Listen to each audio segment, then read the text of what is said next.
Hey guys and gals, let's take a look at Hogwarts Room of Requirement by LEGO Harry Potter, set number 76413. And this doesn't look too bad of a set. It looks like we got, well, the Hogwarts Room of Requirement.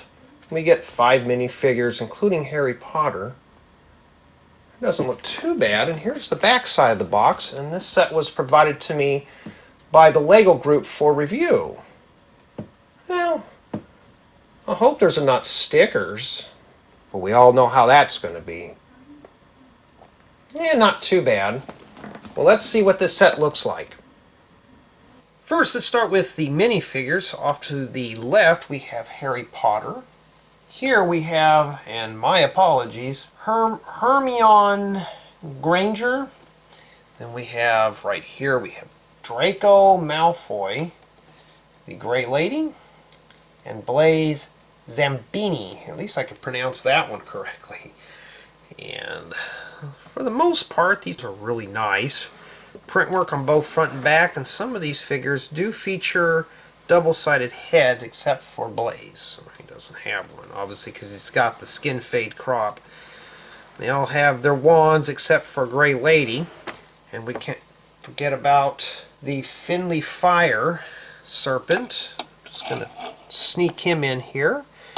And yeah, it's very uniquely built. Almost looks like something you'd see from the Tremors movie, but for the most part, it's pretty cool. Here we are at the Hogwarts Room of Requirement, and it does stand about 16 inches tall, so it is a very tall structure, but don't let the size fool you. So here we have our doors for entry, and I don't know what this deal is. They're meant to open up like this, but you know, kind of a bad design on the designer's part there. And we got our doors to enter inside, and that is not printed. That is a sticker, and those were a pain to put on, but those doors do open up. Got some windows and some holes, and it just, I don't know, it just looks sloppy.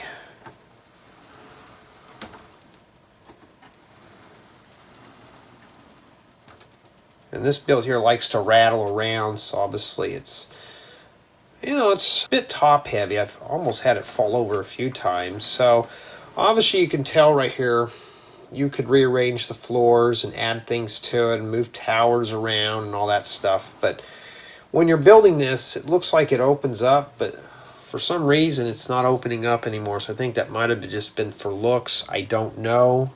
I thought this would open up, but maybe I'm doing something wrong. But this tower is meant to just pop off here.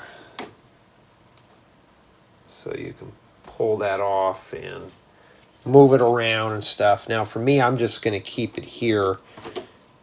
Well, if I can put it back on, there we go, and just set it in there. And we got ourselves a little scroll up here at the top. And don't worry, we'll take a closer look. Here we got a sink basin in here. This is probably where the Gray Lady hides out. She's got to keep the gray water tanks clean, huh? And we have more stickers here.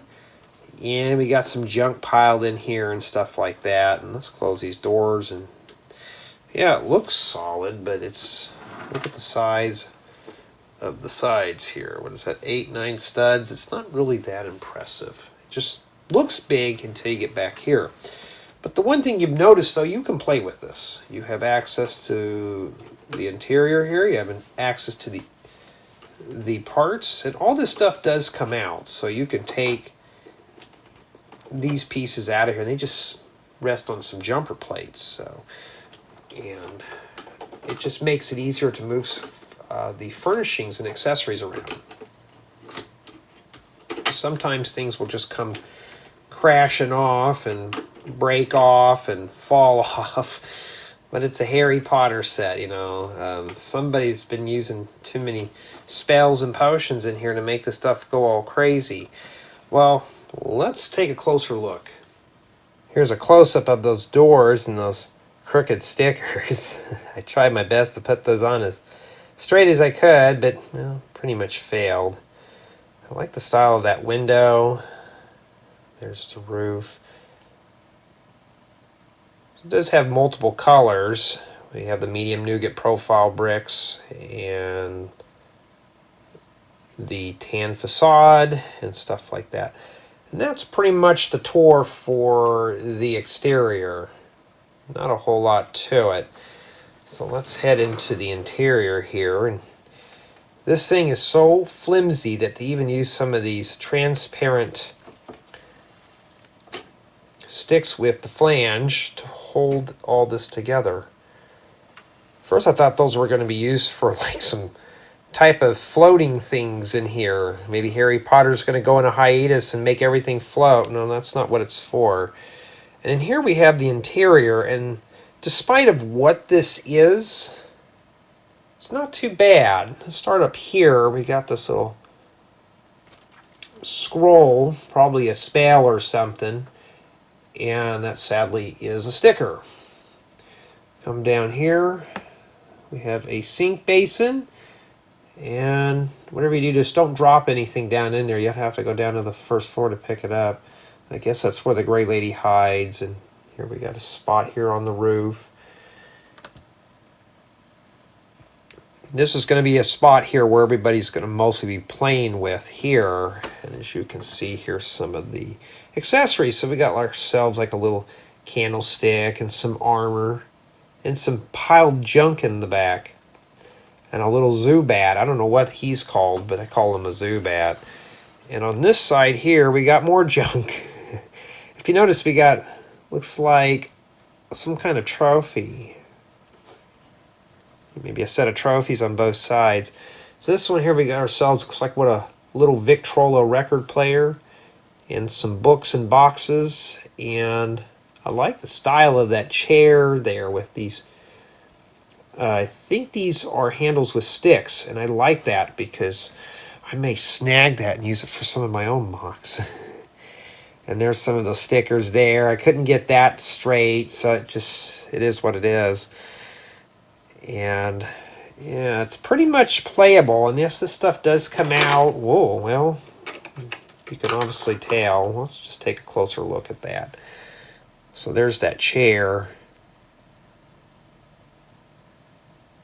Yeah, so you can just kind of set that down there. Now, it was a very enjoyable build.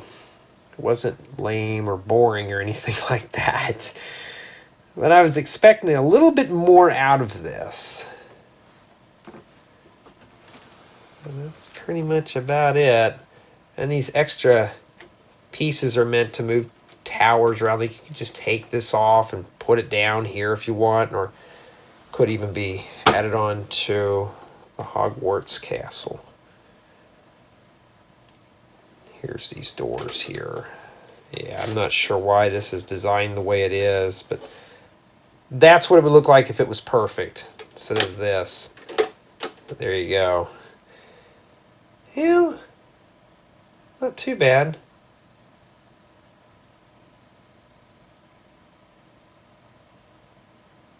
Now for the review and my opinions on this set. Obviously it's a nice playable model as we saw. We do have 5 minifigures and we have access to all the interior spots in the back of the room of requirement.